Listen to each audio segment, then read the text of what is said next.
The letter arrived on a Tuesday morning, nestled between a phone bill and a supermarket flyer.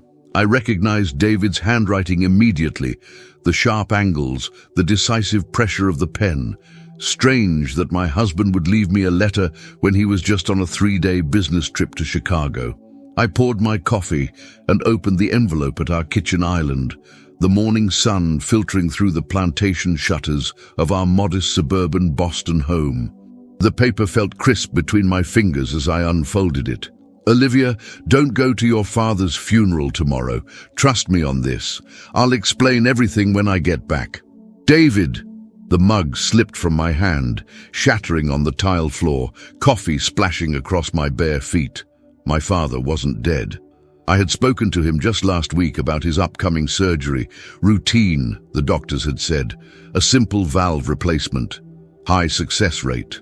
I fumbled for my phone, dialing my father's number with trembling fingers. No answer. Then my stepmother, Elaine, straight to voicemail. Finally, I called Massachusetts General Hospital. "I'm calling about my father, Richard Collins," I said, my voice barely a whisper. A pause. Too long. "I'm sorry, Miss Collins. Your father passed away last night due to complications from surgery. We've been trying to reach his emergency contact." His emergency contact. Not me. Elaine, my stepmother of 8 years, who had somehow managed to position herself as the gatekeeper to my father since their marriage. The woman who had systematically built walls between me and the only parent I had left after my mother died when I was 12. I hung up without another word, sinking to the floor amid the broken ceramic and cooling coffee. My father was dead, and somehow David knew before I did. And he was telling me not to go to the funeral. It made no sense. I called David's cell, but it went straight to voicemail. I texted, "Dad died. How did you know? What's going on? Call me now." I didn't wait for a response.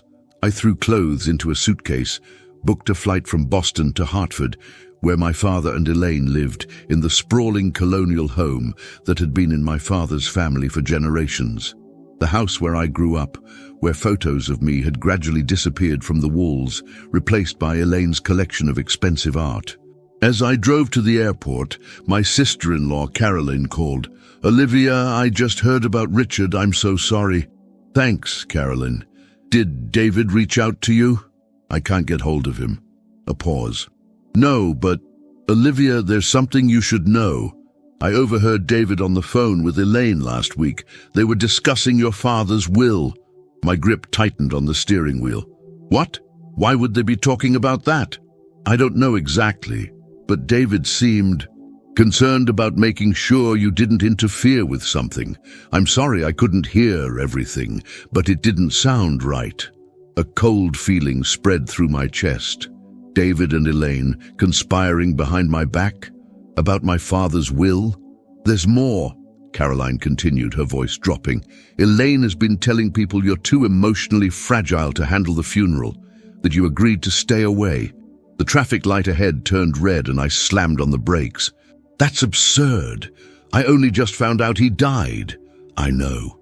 And Olivia, there's a clause in your father's will. If you're not present at the funeral, you forfeit your inheritance. It's some bizarre stipulation that was added recently." My mind raced. The letter, David's warning not to attend, the secret conversations with Elaine. "They're trying to cut me out," I whispered, the realization crashing over me like a wave. My own husband is helping my stepmother erase me from my father's life. And now, from his death. "I think you're right," Caroline said quietly, "and there's a meeting with the estate lawyer scheduled for immediately after the funeral tomorrow. If you're not there, I'll lose everything," I finished. Not just the money, though my father's pharmaceutical patents had made him a wealthy man, but the family home, the heirlooms, the last tangible connections to my parents. As I pulled into the airport parking garage, I made a decision. I would go to that funeral. I would face David and Elaine, and I would find out why my husband had betrayed me in the most profound way possible. What I didn't know then was that the letter was just the beginning, that the web of lies surrounding my father's death stretched back years. implicating not just David and Elaine, but others I had trusted implicitly, and that by the time I understood the full scope of their deception, I would be fighting not just for my inheritance, but for my life. The flight to Hartford felt interminable, each minute stretching as my mind cycled through memories, searching for clues I might have missed. David and I had been married for 6 years, having met at a charity gala my father's foundation had sponsored. He'd been charming, attentive, ambitious, a rising corporate attorney whose confidence had drawn me in after years of feeling invisible in Elaine's presence. Was that why he'd approached me? Had he seen an opportunity from the beginning? I stared out the airplane window at the clouds below, remembering how David had always smoothed things over between Elaine and me. "She's just protective of your father," he'd say. "Give her time." Yet somehow that time had only created more distance, more missed family gatherings, more strained phone calls with my father. By the time we landed, I had 3 voicemails from Elaine, each more coldly furious than the last. "Olivia, I understand you're planning to attend the funeral. That's not what your father would have wanted. Your behavior is becoming concerning. Richard was explicit about keeping the service small. I've spoken with Dr. Mercer about your history.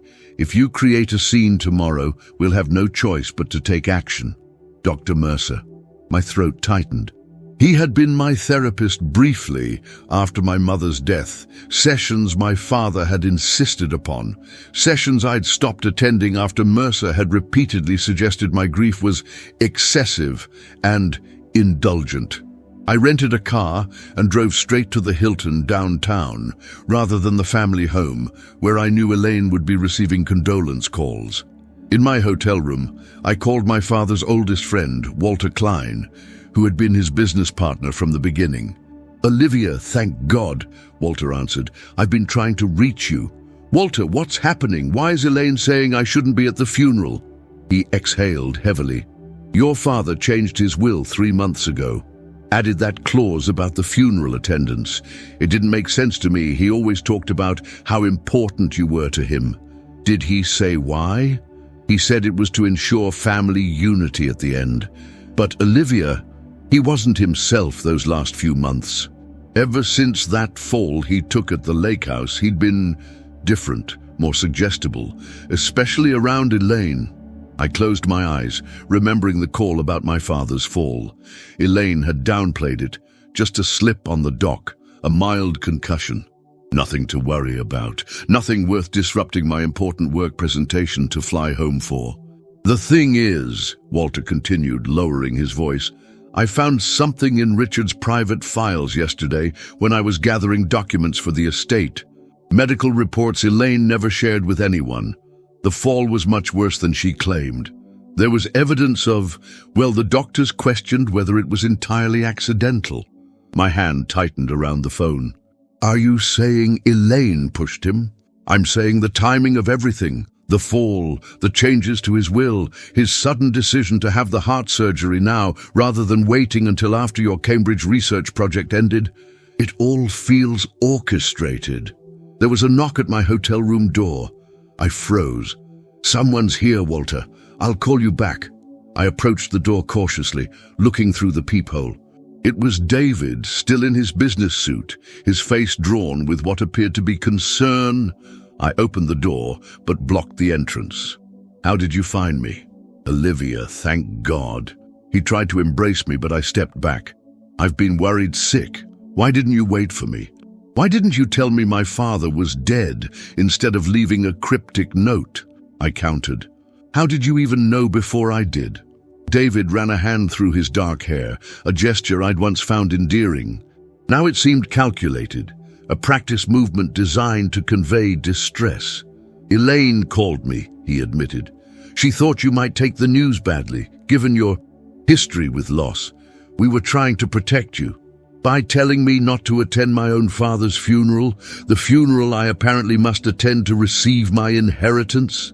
A flash of something, surprise, alarm, crossed his face before he composed himself. "What are you talking about? There's no stipulation like that." "Stop lying, David. Caroline overheard you and Elaine discussing it." His expression hardened. Caroline should mind her own business. She doesn't understand the complexities of your father's estate. Then explain them to me, I challenged. Explain why my stepmother is threatening to have me removed if I show up tomorrow. Explain why my father's medical condition was hidden from me. Explain why, after his suspicious fall, he suddenly changed his will. David stepped closer, his voice dropping. Olivia, you're getting yourself worked up over nothing. Your father had concerns about your emotional stability. After that incident last year. What incident? I interrupted. You mean when I confronted Elaine about cutting my father off from his old friends? When I tried to show him how she was isolating him? When you had to be escorted out of their anniversary party? David corrected smoothly. When you accused Elaine of poisoning your father in front of all their guests? I never said that, my voice rose.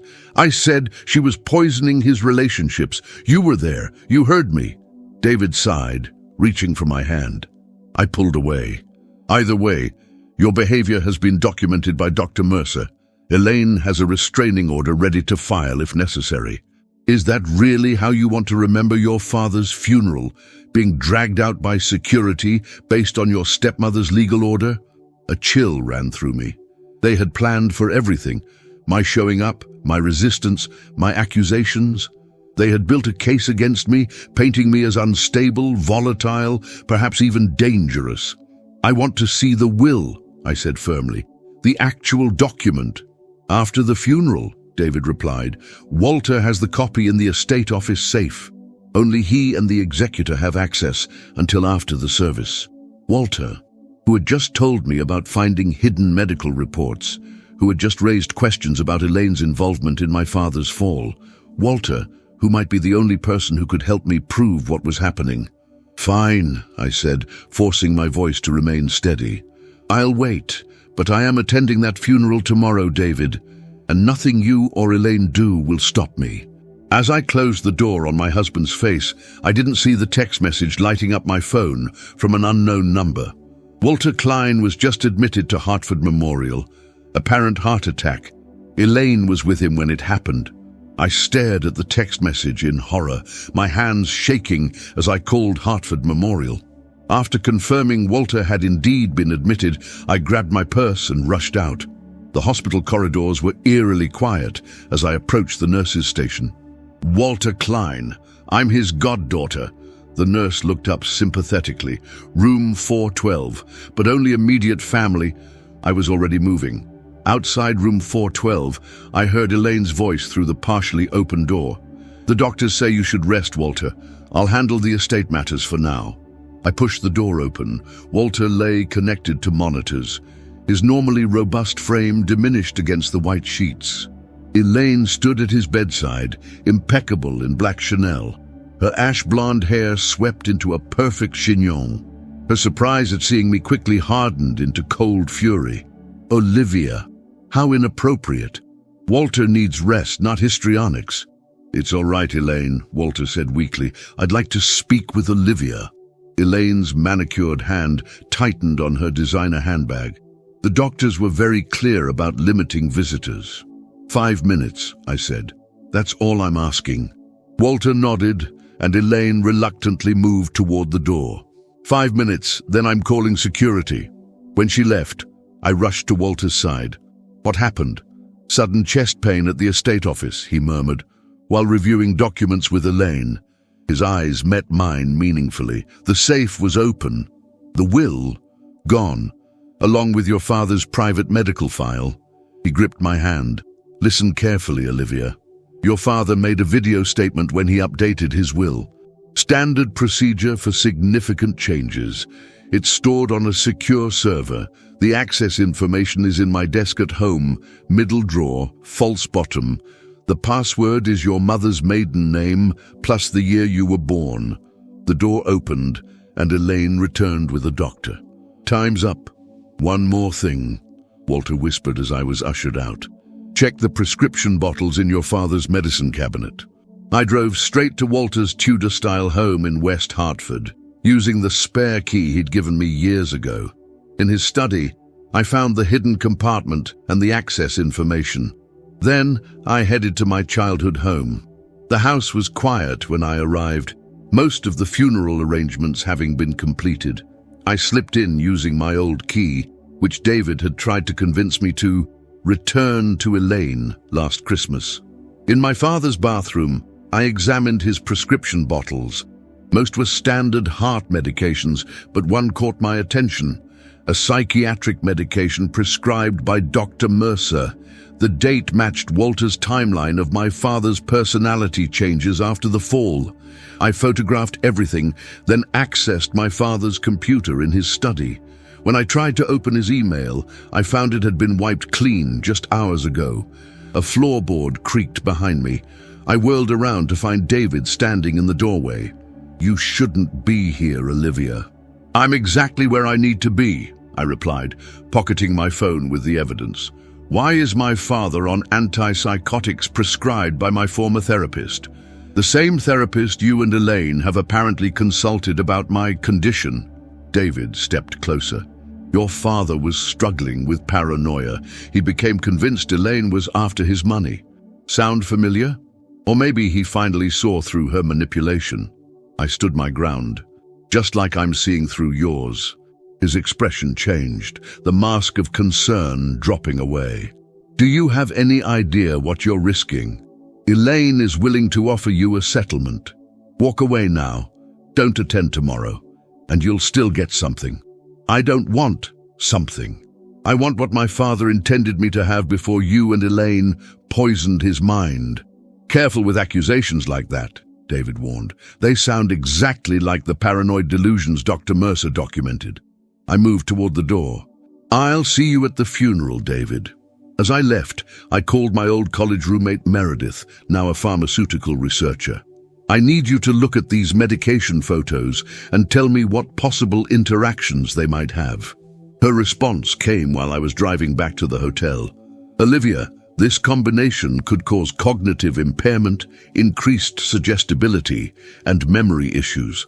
Whoever prescribed these together either made a dangerous mistake or did it deliberately." That night, I accessed the video using Walter's information. My father appeared on screen, but something was off. His eyes were unfocused, his speech slightly slurred as he formally disinherited me if I failed to attend his funeral. To demonstrate proper family respect. It wasn't my father speaking. It was the medication. The next morning, I arrived at the funeral early, dressed in a simple black dress. The security guards Elaine had hired watched me closely but didn't intervene. I took a seat in the front row directly opposite Elaine, who paled at my appearance.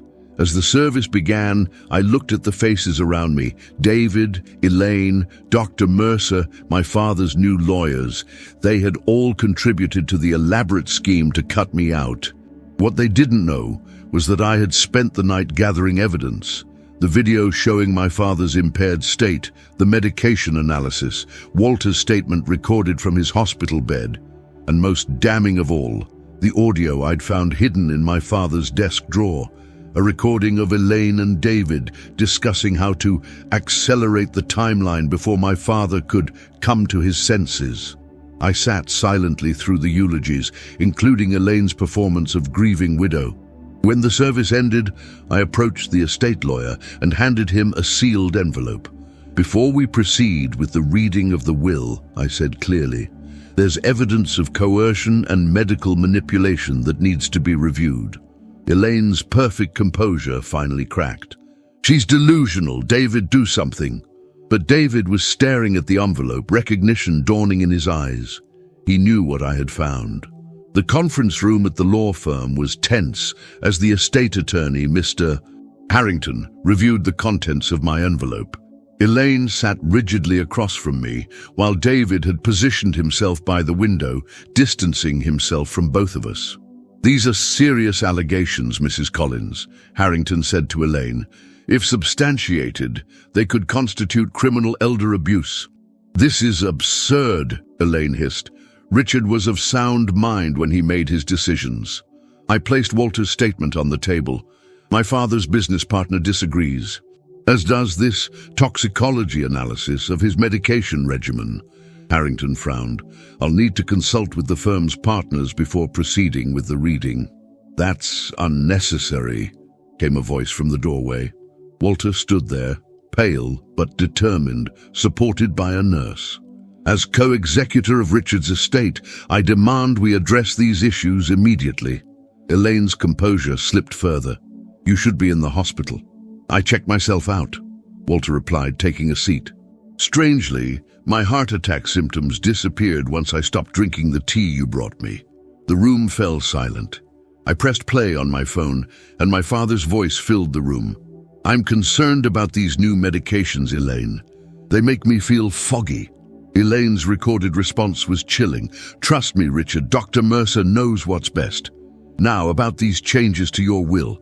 More damning still was the conversation between David and Elaine recorded 3 weeks before my father's death.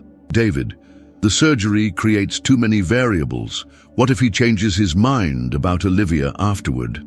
Elaine, that's why we pushed for it now. Besides, there are ways to ensure complications arise. David, and my share? Elaine, 30% as agreed once Olivia's out of the picture. David lunged for my phone, but the security guard Harrington had called in restrained him. This is all fabricated, Elaine shrieked. She's always been unstable, jealous of our relationship. The recordings have been authenticated, I replied calmly, and Dr. Mercer's prescribing practices are already under investigation by the medical board. Walter nodded to Harrington, who produced a document from his briefcase. This is Richard's previous will, executed before his fall. It was kept in our firm's secure archive. I skimmed the document, tears welling in my eyes. My father had left me the family home, half his estate, and a letter explaining how proud he was of my research work in immunology, work that Elaine had consistently dismissed as playing in a lab. There's more, Walter said. Richard suspected something was wrong after his fall. He came to me in a moment of clarity, concerned about memory gaps and Elaine's increasing control. We made arrangements.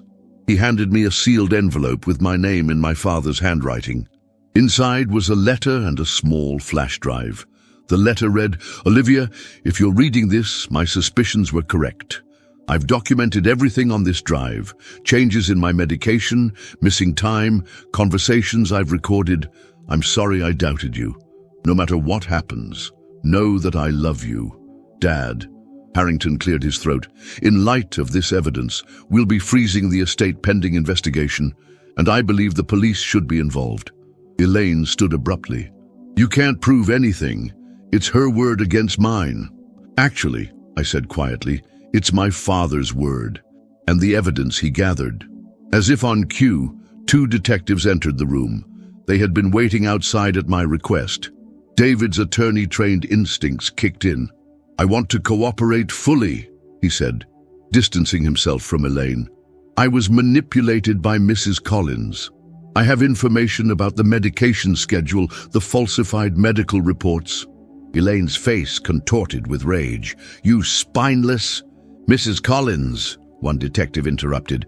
We'd like you to come with us to answer some questions about Richard Collins' death and Walter Klein's suspicious illness. As they led Elaine away, I sat alone in the sudden quiet of the conference room, my father's letter clutched in my hand. Walter gently touched my shoulder. He never stopped loving you, Olivia. Even when they clouded his mind, some part of him was fighting to protect you. I nodded, unable to speak through my tears. The following weeks unfolded in a blur of police investigations, medical examinations, and legal proceedings. The autopsy revealed subtle signs of medication overdose that had triggered my father's surgical complications. Dr. Mercer surrendered his license rather than face a board inquiry. David accepted a plea deal in exchange for testimony against Elaine, who now faced charges of elder abuse, fraud, and negligent homicide. 6 months later, I stood in my childhood home, now mine again, surrounded by boxes as I prepared to move back in. I'd resigned from my position in Boston to take over my father's foundation, continuing his legacy of funding innovative medical research. The doorbell rang, and I opened it to find Caroline, David's sister, standing awkwardly on the porch. "I brought these," she said, holding out a box of old family photos. David had hidden them in his office. "I thought you should have them back." I invited her in, and as we sorted through the images of my parents and me in happier times, I realized something. The letter that had started everything, David's warning not to attend the funeral, had actually led me to uncover the truth. "You know," Caroline said, "in a twisted way, David's letter saved your inheritance. And possibly Walter's life," I added. "If I hadn't been here."